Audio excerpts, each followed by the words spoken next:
Hey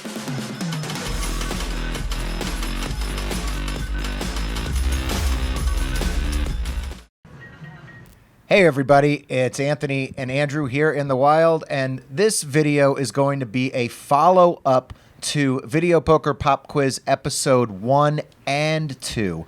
We got some emails asking for this, and so we're going to do our best to address everything on both episode 1 and 2 in this video. Well, actually, we're gonna go lightly over 1 because it's been a while. We did the pop quiz that 1. Makes sense. What, a month ago? Mm-hmm. And we probably should have, analyzed them a little bit sooner, but we're gonna quickly go over that. If you didn't know, because we didn't say in the video, on pop quiz 1, the correct answers, there were 3. The 3 incorrectly played hands were number 4, number 19, and 29. Now, if you recall, a lot of people got this. Yeah. So we kind of looked at it and we're like, it's not that compelling. Mm-hmm. There weren't any real lessons in there. Mm-hmm. So again, the correct answers were 4, 19, and 29. But pop quiz number 2, you can tell. Pop quiz number 2 was a lot harder. We only had 12 correct answers, and we had a little bit over 100 submissions. Yeah. So, and a lot of people, there were four were incorrect in this one instead of 3. Mm-hmm. And there was a zinger. And they were tougher, and there was a zinger. The zinger being which one did I play wrong. So we're going to go over them one at a time.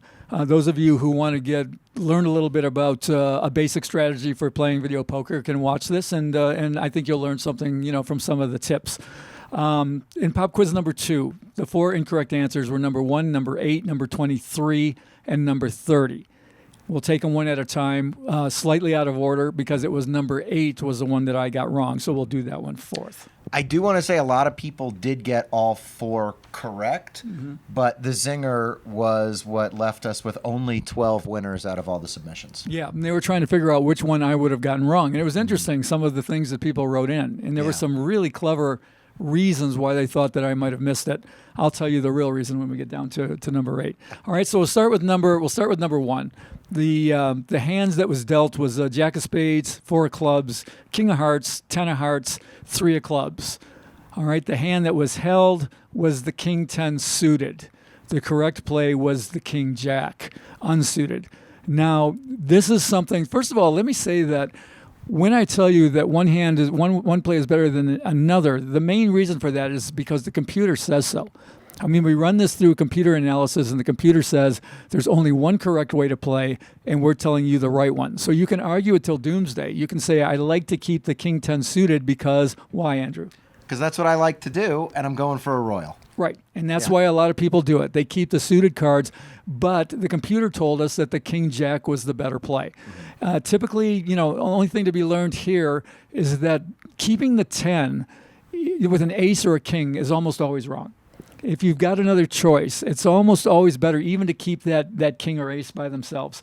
It's people want to keep that 10 a lot for the royal flush, but it's just mathematically, is expected value-wise, it's just not the correct play. Yeah. And, again, I'm a novice, but at the same time, I try to think about what the delta would be between, the two numbers. And then I just say, you know what, I want to go for the royal anyway.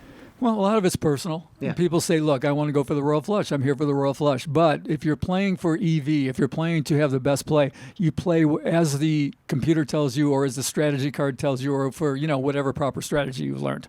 That's right. And I'm trying to do more of that because I'm actually trying to become a better player. And everybody should do that. I mean, that will improve your results over time. One more thing. When you keep the wrong play, that gives you a better chance at a royal. You will hit more royals, but you will lose more in between. That's the way it works. Okay? Yeah. All right, number 23. The cards were 4 of diamonds, 8 of hearts, Queen of spades, 6 of hearts, 9 of hearts. The hold was the queen alone. That was what was held by the player. The correct play was a 6 of hearts, 8 of hearts, and 9 of hearts. Okay, this is something that we call an SF3 inside -1. Mm-hmm. All right, that means we've got 3 cards to a straight flush with an inside with one gap on the inside, or we might call that a one gapper. If you've been playing a long time, you go, I had a one gapper straight flush, and that's between the 6, 8, 9. So the 7 of hearts is the missing gap. The queen alone was held by this player, by the anonymous player. The 6, 8, 9, the one gapper was the proper play. A lot of people thought that I might have gotten that one wrong because that is, of all the plays, that's the least obvious one. But I knew that rule, so that wasn't the one that I got wrong. This is one that you need to learn over time. This is one that you need a strategy card to look at and go, holy mackerel, 6, 8, 9 of hearts is better than keeping the queen alone, which is an honor card, which pays if you can pair it. But the one gapper is the play here. Okay. So now you know. Okay, moving on to the next one. All right, number 30. 7 of clubs, ace of diamonds, 8 of clubs, king of clubs, jack of hearts. The player held ace king. The correct play was king jack. All right, this is an interesting one. This is where you can actually learn. This is a tip that you can learn by. When you have high cards, meaning cards that pay in the most popular games, the basic games like jacks or better or bonus poker, that sort of thing, that play jacks or better. If you have more than one, if you have one by itself and no pairs, you keep that one. If you have more than one, you keep the 2 lowest. Okay. And this is where that mistake was made. This player kept the ace and the king. A lot of people do that. The proper play is the king and the jack. And the reason you do that is the king and the jack, the lower ones give you more ways to make a straight.